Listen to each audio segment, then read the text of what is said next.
This week saw some massive news with the move to open source and the decentralization of Hedera operations, but there's still a lot of other topics to cover in the Hedera ecosystem. We have more breadcrumbs with Walmart, Microsoft, and Hedera, Hashport on to explain their interoperability play, and much more, so let's get into it. The breadcrumbs keep piling up about Walmart. We know that they're utilizing SKUX, and of course SKUX is built on Hedera. The news this week isn't specifically about Walmart's link to Hedera, but more about how serious they are about their crypto ambitions. According to filings with the U.S. Patent Office, Walmart Connect, the digital branch of the company, are planning a financial exchange for a virtual currency and advertising. The filings also included Verse to Store, Verse to Curb, and Verse to Home, which seems like a pretty clear nod to a metaverse. It's also seeking trademarks to apply the Walmart name and fireworks logo to healthcare services and education in virtual augmented reality. According to a statement put out by Walmart, Walmart is continuously exploring how emerging technologies may shape future shopping experiences. They said, "We don't have anything further to share today, but it's worth noting that we routinely file trademark applications as part of our innovation process." So it looks like they have aspirations for some kind of virtual currency, as well as the metaverse. And with what we already know, I think Hedera will be at the top of the list for their Layer 1. The Microsoft Hedera breadcrumbs just keep piling up. One was way back in November of 2020 when it was revealed that they were working with DLA Piper on Toco. Bob DeHaven, the general manager of worldwide media and communications at Microsoft, said, "We're pleased to work with DLA Piper and their partners to help power global digital transformation. As the era of distributed trust evolves, Microsoft Azure enables customers to scale innovative new business models that take advantage of these emerging technologies." Then Avery Dennison launched Atma.io that uses Hedera as a trust layer, where another Microsoft general manager said, "Atma.io is a best-in-class example of how innovation-driven tech partnerships can accelerate the digital transformation of thought-leading brands for a more sustainable and consumer-centric future. Customers will benefit from Atma.io's industry-leading capabilities and cutting-edge scalability enabled by Microsoft Azure." Then this past week, a community member, Sivo, did a killer Twitter thread on the Carbon Project, mentioning Hedera, the UN, Dovu, and of course Microsoft. Take a look at our talk with Dovu CTO Matt Smithies for more about what they're doing. But back to Microsoft. Sivo found a reference to a paper on the Carbon Project in GitHub. The contributors included 2 representatives from Hedera and 2 from Microsoft. And just a few days ago, Mance and York Rhodes of Microsoft spoke at the GBBC Blockchain Central Davos virtual program. They covered supply chain, tokenization, the metaverse, and much more, going back and forth like old friends. With the fingerprints of heavy hitters like Walmart and Microsoft all over this stuff, I think it's only a matter of time before they really start impacting the network and the HBAR market. It's been said that 2022 will be the year of interoperability. The leading interoperability project on Hedera is Hashport. Today we have an old friend, Jesse Whiteside, now the Director of Business Development at Hashport. Great to see you again, Jesse, and congrats on the new gig. Thanks very much, Brandon. Happy to be here. So we'll start off with something easy. Why don't we just get started off explaining what Hashport is? Yeah, so Hashport is a new interoperability solution for digital assets that reside on distributed ledgers. And the aim for Hashport really is to take down barriers for users' assets to be able to freely move around within supported networks. So, if a user has a certain token that's supported by the platform, they'll be able to create a representative version of that token on the supported networks that Hashport has. So right now, how can participants use Hashport? Yeah, great question. So currently, there's a few supported assets that are on Hashport, particularly HBAR. HBAR holders can access Hashport, and they can port their HBARs to both Ethereum and Polygon networks. Polygon obviously has the HBAR OX My liquidity pool that users can take part in, and they would earn trading fees as well as quick rewards, daily quick rewards for their proportion of the pool.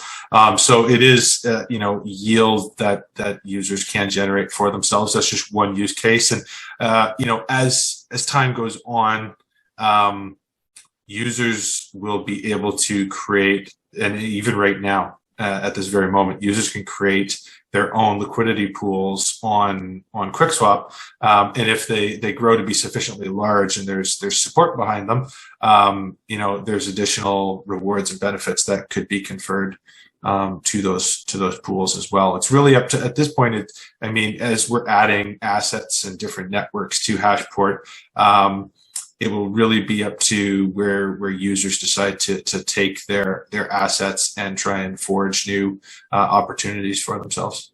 And that's at Hashport.Network, right? Yeah. Okay. So users can browse to Hashport.Network. They can connect their wallets, the requisite wallets that they have, and they can use the porting process to create their representative version of HBAR or whichever supported asset they may so choose. Okay, good stuff. So you have a pretty impressive validator swarm. Who makes up your validators and what purpose do they serve? So the validator swarm, much in the same way that Hedera has their governing council and is currently securing the Hedera network, we chose the approach to have a validator swarm comprised of a diverse group of industry-leading companies from the DLT space. And based on their reputations and size, given their diversity within the space, we also made a point of selecting participants that were from different parts of the DLT space, so that there wasn't very much overlap in terms of what validators do within the DLT communities that they reside, and also from the standpoint of being able to see all of the potential angles that an interoperability solution might, play a beneficial role within their day-to-day operations, so that we can really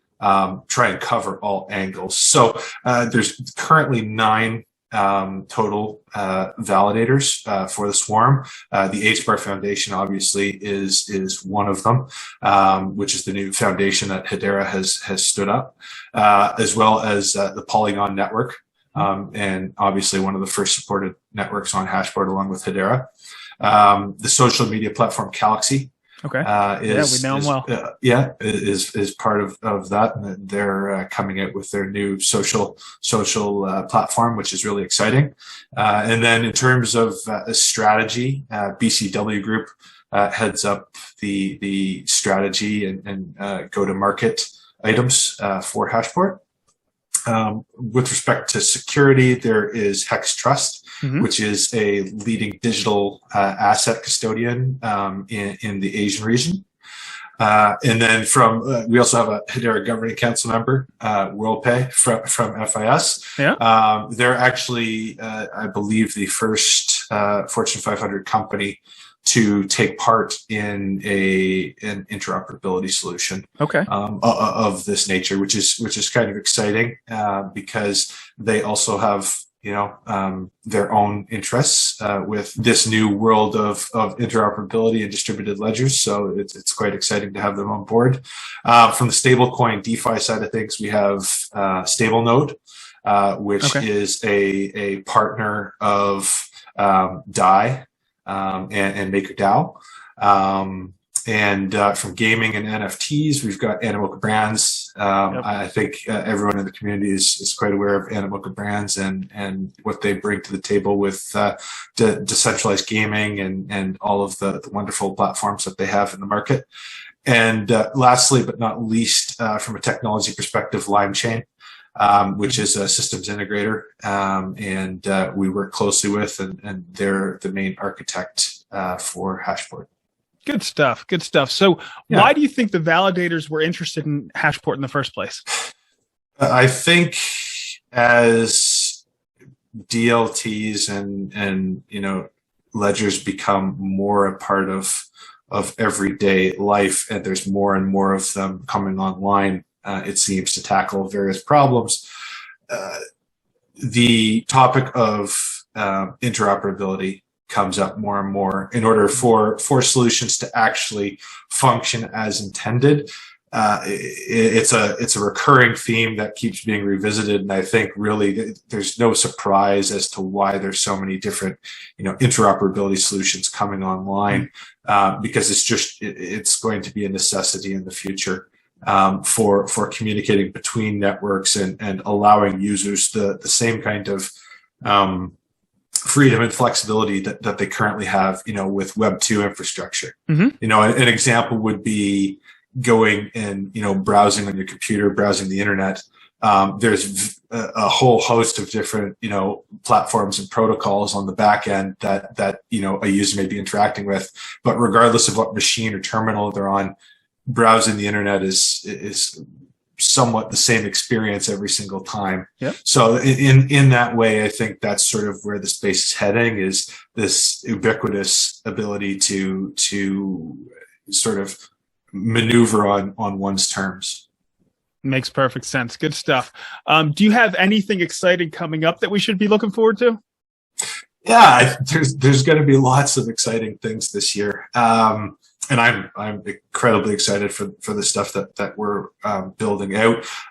There's from new pieces of infrastructure for Hashport to enable different use cases, both retail as well as enterprise focused. In addition to continually adding new networks and new supported tokens for the platform for users to be able to, select and be able to migrate wherever they should choose. As we get further and further into this year, and more of these networks come online, I think it's really going to open up the realms of possibility for people to, be able to take advantage of opportunities as they arise and be able to go where those opportunities are. Whereas before they might have just been, stuck with whatever, is on their given network. Sure. And not only that, but from a DApp development standpoint and developer standpoint, the ability to potentially migrate one's user base and tokens to a completely different network to take advantage of different performance properties of a given network, whether that be speed, security, all those sorts of things. I hear the buzzwords there, Jesse. Yeah. I hear the buzzwords. Yeah. So, I mean, it's going to be exciting, I think. And there are a few that are in the works right now for doing things of that nature, and I think it'll be very exciting to be able to share that stuff with you as things progress. Yeah, let's get those other networks ported over to Hedera and let them see the light.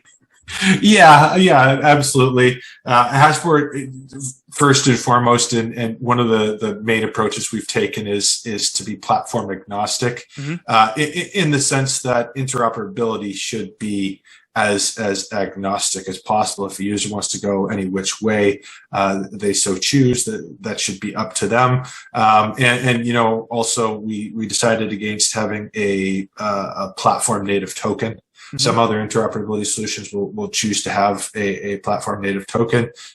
We are of the mind that streamlining user experiences is first and foremost, and having introducing a third or a fourth, sometimes fourth asset into the mix, it adds an extra layer of complexity that we didn't think needed to be there. Yeah, it's a more purist way of going about things, and I certainly appreciate that.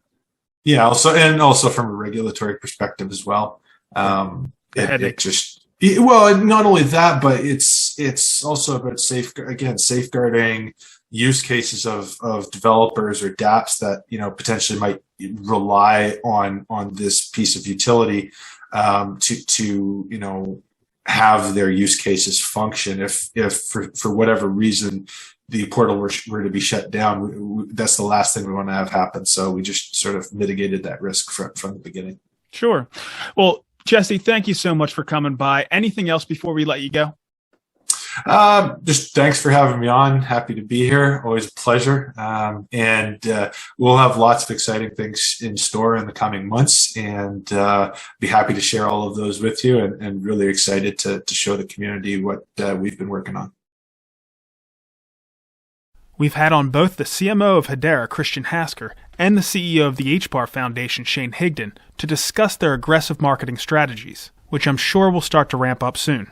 One thing that was noticed was that Hedera was starting to advertise Smart Contracts 2.0 on GitHub, working to attract developers as highlighted by Retrospective Oblong on Reddit. There were some challenges dropped by some critics on Hedera's smart contracts, and Lehman stepped up, increasing capabilities by more than an order of magnitude. Smart Contracts 2.0 has already moved from the preview net into the test net, and the move to mainnet can't be too far off. I hope that we continue to see efforts to highlight all that Hedera has to offer. We talked about so-called tax tokens several months ago, and now it's time for an update. To explain what they are, Hedera withholds some of the HBAR used to compensate its many employees for tax purposes. Hedera pays these tax obligations in cash, and then recoups the cash over time by selling the withheld HBAR. These withheld tokens are initially deposited into account 0.72.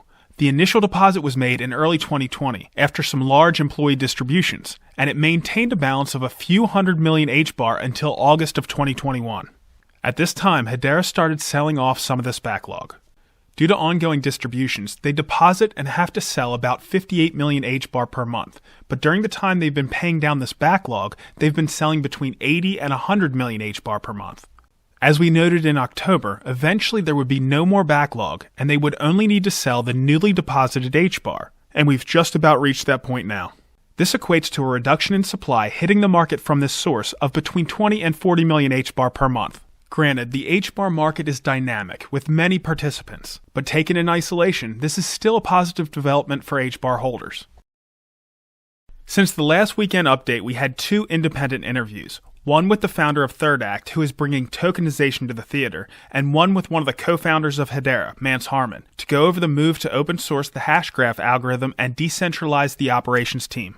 There's mostly excitement around the move to open source, especially from developers. As far as the HBAR goes, my hope is that not being open source was a barrier to several market-moving catalysts, like exchange listings, enterprise use cases, and regulatory clarity. Now that we are open source, we may see some fireworks in the rest of Q1 and Q2. Some might not want to hear this, but considering what the broader markets are doing, especially risk assets, HBAR is actually doing pretty well. As of recording, HBAR is sitting between 21 and 22 cents, down about 24% on the week, and is 33rd out of the top 100 tokens. But if you consider the top 11 are stablecoins, it puts us in the top quartile. There is technical analysis that might matter to the HBAR, but it's the technical analysis of the S&P 500, the NASDAQ, and maybe Bitcoin, not HBAR. So there's not much point in talking about HBAR's TA. HBAR's just caught up in the storm of those other markets at the moment. We reacted well to the open access news, but then the risk-off dip took hold at the end of the week. There is a positive note that's worth highlighting in the HBAR BTC pair. HBAR Jerry tweeted that someone bought a big chunk of HBAR on Binance with Bitcoin. You can clearly see the 15% jump that was arbed away, and the spike in volume as well. It looks like someone was motivated to grab a big bag of HBAR. No matter what, I can rest easy understanding the fundamentals behind the HBAR. Thanks for watching, and if you appreciate the content, like, subscribe, and drop a comment below.